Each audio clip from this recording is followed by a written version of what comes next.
how you see Mao ranking among the Marxists and what his contributions were and legacy is. Oh, that's a hard one. Well, he's certainly among the important people. More, I don't mean to be unfair to him, but more because of his role. He brings sophisticated Marxism to China.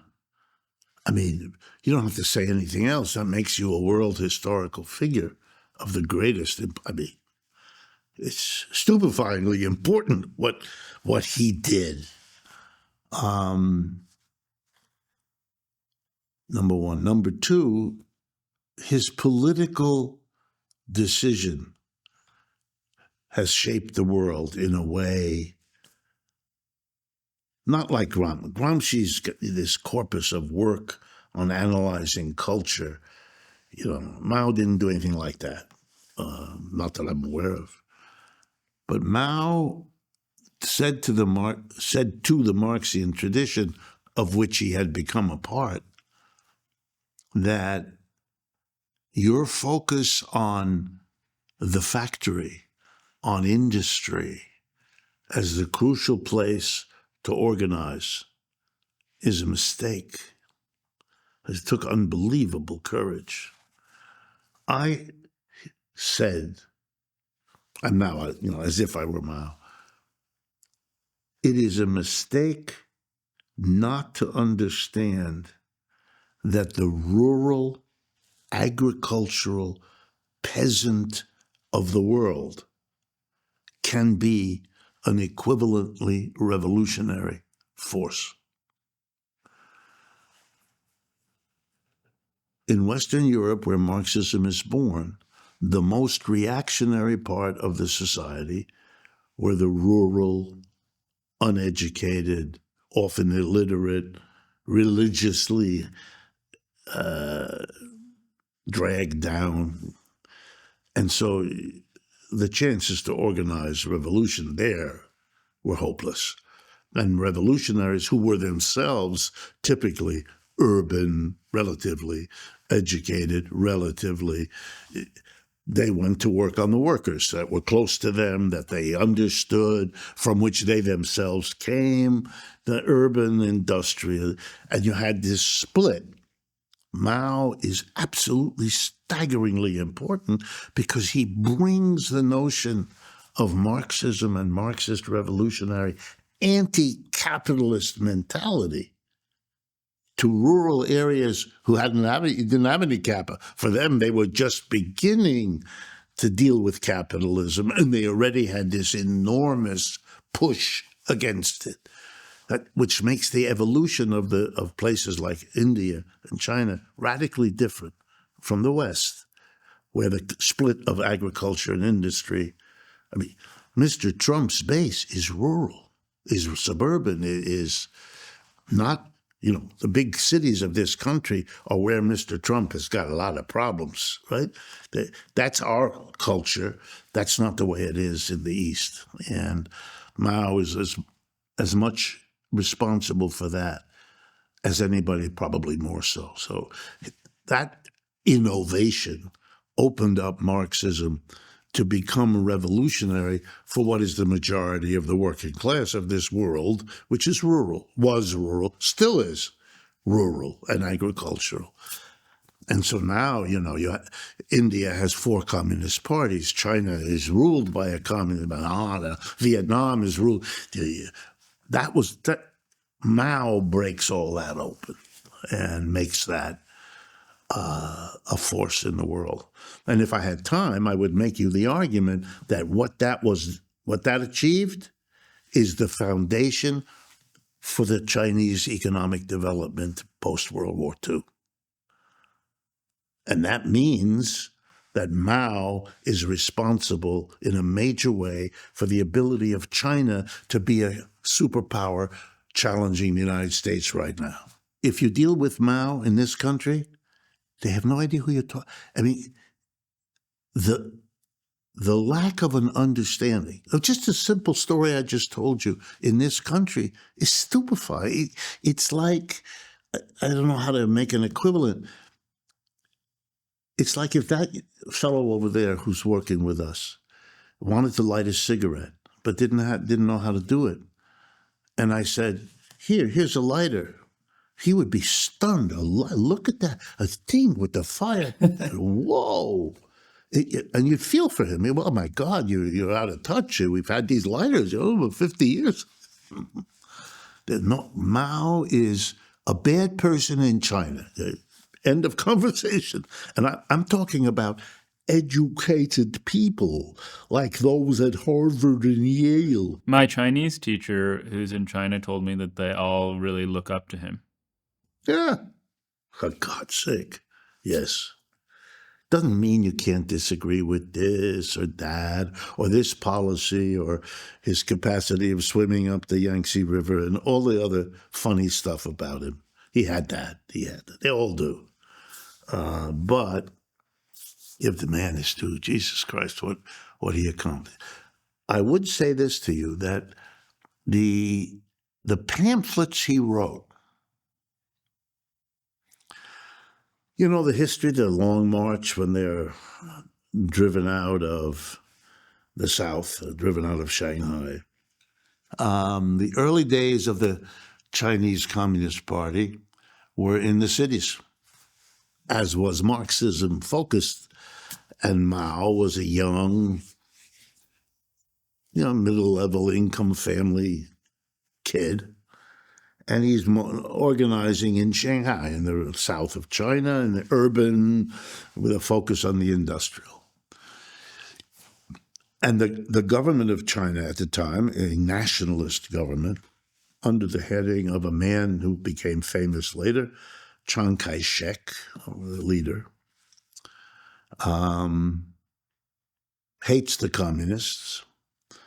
He is the expression of the emerging Chinese capitalist class, the entrepreneurs. Remember, China in the early 20th century is what we're talking about. This is 1920, in around there, 25. Is just coming out from being a semi-colony. It was never a colony in the sense that Britain owned China the way Britain owned India. That never happened. But along the coast of China, the cities that were interesting ports were snatched by European countries. So you can think of it as China had portions of itself taken over. Hong Kong by the British. There were Portuguese, there were Spanish, there were French. It was horrible. And the Europeans got together and defeated the old Chinese government in something called the Boxer Rebellion, right at the beginning of the 20th century.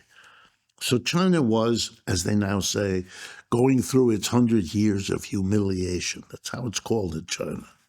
And here were some communists who were upset about it. They probably, I don't remember the detail, but certainly from a good number of them, they had left China to become students in Western Europe. They didn't come to the United States in those days. If you were a young, aspiring, middle-classy kid in China in the 20s, you went to Germany, France, probably maybe England. I don't know.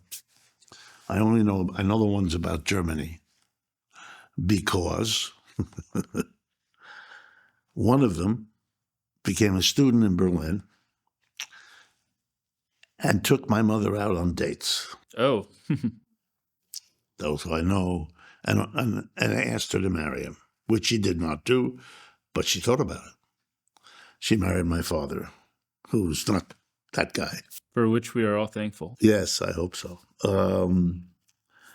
Years later, my mother went to China to visit and let it be known to somebody. She didn't even remember who. Well, she had to get a visa and crap like that she knew Wan Pinyan, which was his name. He had by that time become a very high official in Mao's government, when the plane arrives, a black limousine, a mile long, comes out onto the runway. And as she comes down the stairs, they move her to the side. The rest of the passengers go in. She goes into the limousine, and there he is, welcoming her to China. A big moment. That's why I know all this.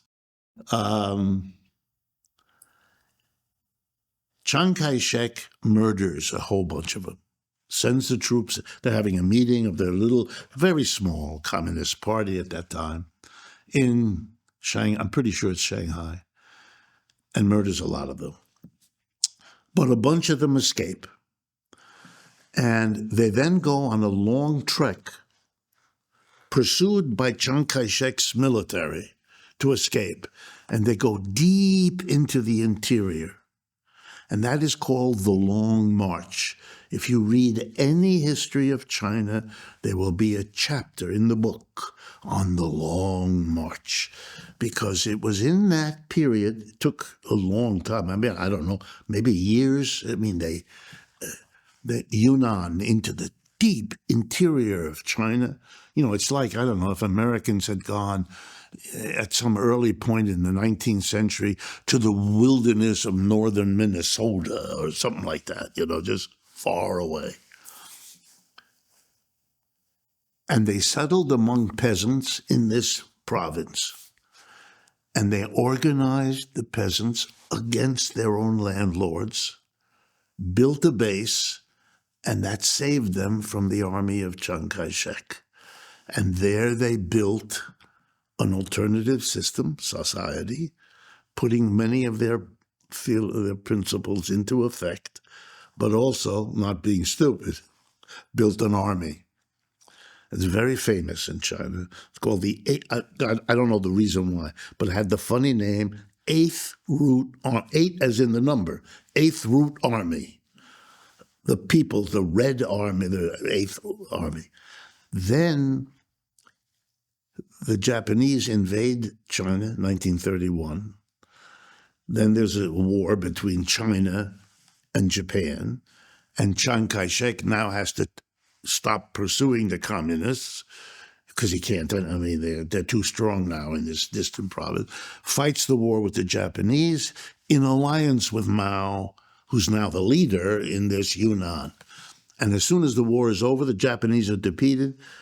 They turn on each other, and they have the Chinese Civil War, which goes from 45 to 49. Mao wins, Chiang Kai-shek loses, leaves China for the island of Taiwan with his people, which is why Taiwan is Really weird. Yeah, that's how that happened. That's the root of that. That's all that's about. And if you want to know why the Chinese would be angry, they won a civil war. They worked together to defeat the Japanese, which they did. Chiang Kai-shek, the discredited, defeated loser of the Civil War, goes to this little island. It's like Jefferson Davis had gone to, I don't know, Staten Island and set up shop. The Chinese think that's their territory, which it is.